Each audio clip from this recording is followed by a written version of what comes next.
First of all, how good to be back in a place that I spent 10, 12 years of my life. It's been a long time. It's great to be back and see some of you folks.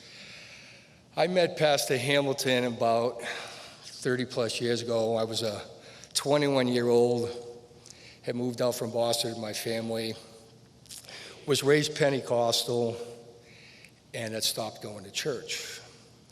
We were going through a tough time in our family, and my mother, who a lot of you know was a great spiritual mom, the love of my life, said, "You got to come to church. This guy, that's the pastor, something special." And I couldn't disappoint my mother, so I came. First time I met him, I'm sitting in the back, and this guy's a dude. This guy's dressed to the nines. He's got the good do. And I'm like, he's like really put together. He's like, it was awesome. And as the service went on, I'll never forget, I believe his name was Merrill.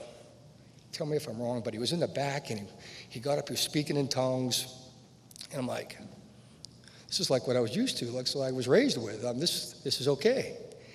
And I saw this man that was so distinguished looking, and he was just bringing the word. He was like going after it, no holds barred. He was just telling you what God gave on his heart.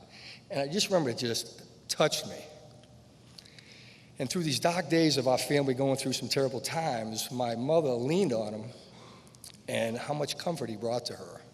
So when I got to meet him and talk to him, the thing that got me was he had these eyes. And I would stare in his eyes like I was staring at a beautiful woman almost. I'm like, I couldn't take my eyes off him. And he would just tell me things, and it was just so inspiring. It was like so believable, and it was like the truth, and it was something I was supposed to hear. And as time went on, our conversations, he became so special to me. And I got tired of calling him Pastor Hamilton. It was just like a mouthful. And I was too young to call him Alan. So I started calling him PH.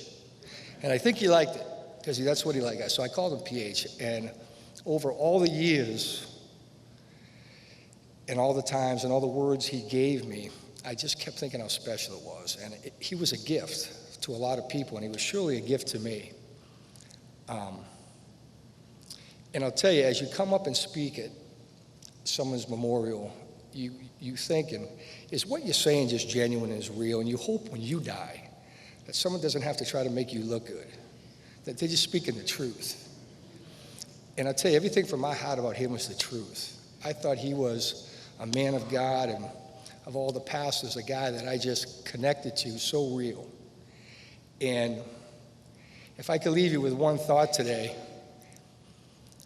I didn't see him every week. Sometimes I didn't talk to him for months. But the conversations I had in my life with that man will stay with me my whole life. And it just tells me when I live my life and the conversations that I have with people, how important they are.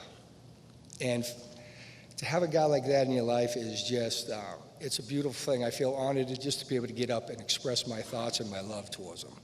He was a great man, and I look forward to seeing him again someday.